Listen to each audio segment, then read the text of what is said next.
We gather at this conference, of course, to discuss security, and normally we mean threats to our external security. I see many great military leaders gathered here today.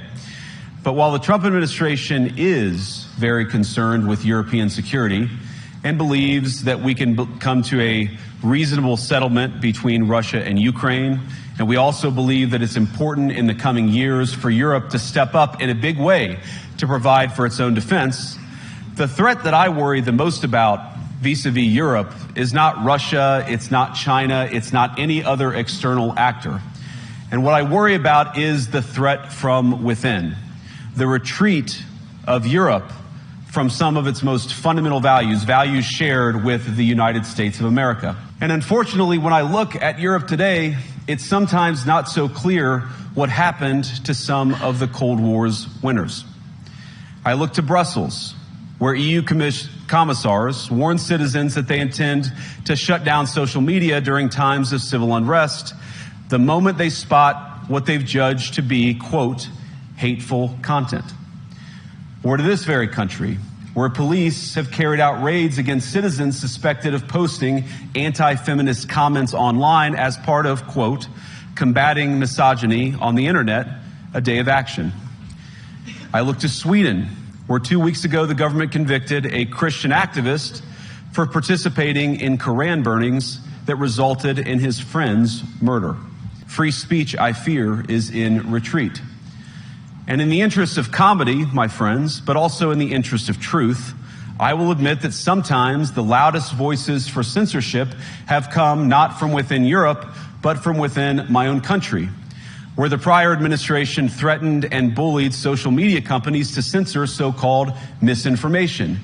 Misinformation like, for example, the idea that coronavirus had likely leaked from a laboratory in China. Our own government encouraged private companies to silence people who dared to utter what turned out to be an obvious truth.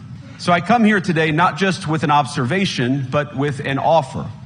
And just as the Biden administration seemed desperate to silence people for speaking their minds, so the Trump administration will do precisely the opposite, and I hope that we can work together on that.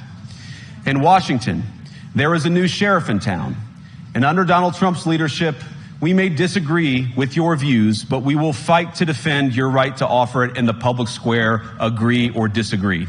Now, we're at the point, of course, that the situation has gotten so bad that this December, Romania straight up canceled the results of a presidential election based on the flimsy suspicions of an intelligence agency and enormous pressure from its continental neighbors. Now, as I understand it, the argument was that Russian disinformation had infected the Romanian elections. But I'd ask my European friends to have some perspective. You can believe it's wrong for Russia to buy social media advertisements to influence your elections. We certainly do. You can condemn it on the world stage even. But if your democracy can be destroyed with a few $100,000 of digital advertising from a foreign country, then it wasn't very strong to begin with. Is that I happen to think your democracies are substantially less brittle than many people apparently fear. And I really do believe that allowing our citizens to speak their mind will make them stronger still. Which, of course, brings us back to Munich, where the organizers of this very conference have banned lawmakers representing populist parties on both the left and the right from participating in these conversations. Now, again, we don't have to agree with everything or anything that people say.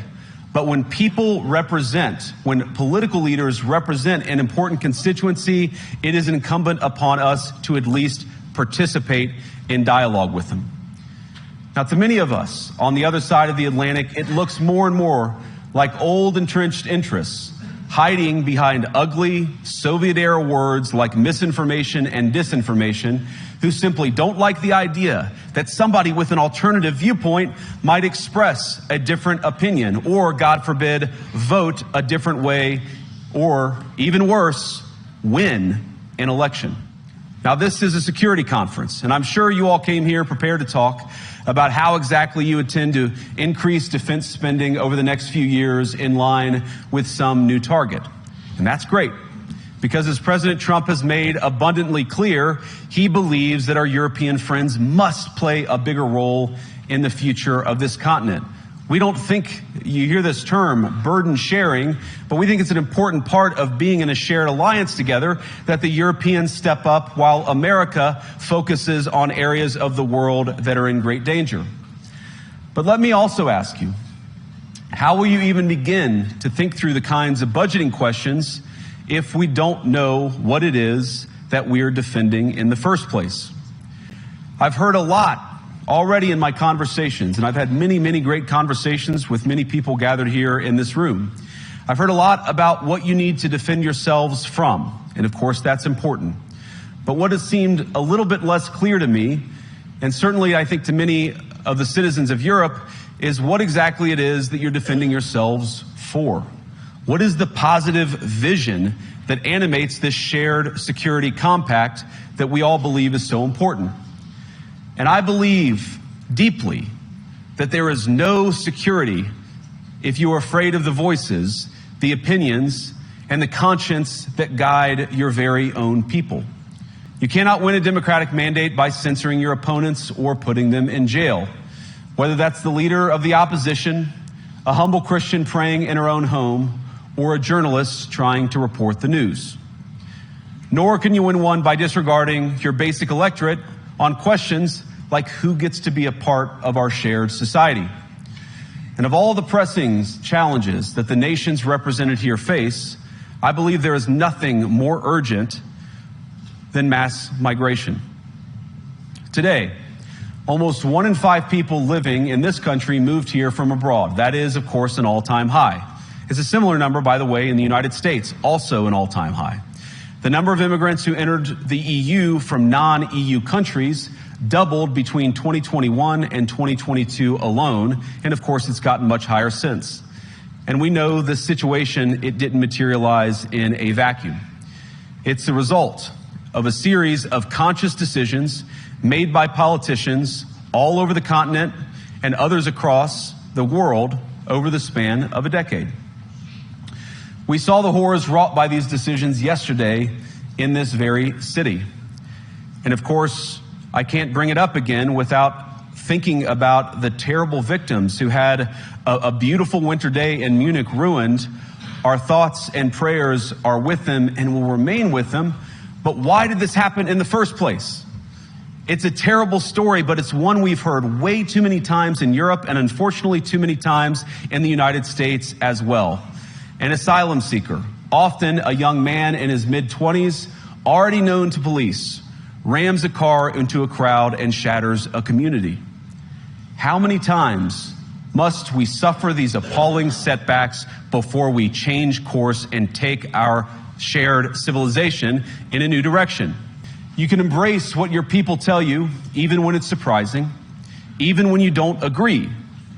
And if you do so, you can face the future with certainty and with confidence, knowing that the nation stands behind each of you. And that, to me, is the great magic of democracy. It's not in these stone buildings or beautiful hotels. It's not even in the great institutions that we have built together as a shared society. To believe in democracy is to understand that each of our citizens has wisdom and has a voice. And if we refuse to listen to that voice, even our most successful fights will secure very little. As Pope John Paul II, in my view, one of the most extraordinary champions of democracy on this continent or any other, once said, "Do not be afraid." We shouldn't be afraid of our people, even when they express views that disagree with their leadership. Thank you all. Good luck to all of you. God bless you.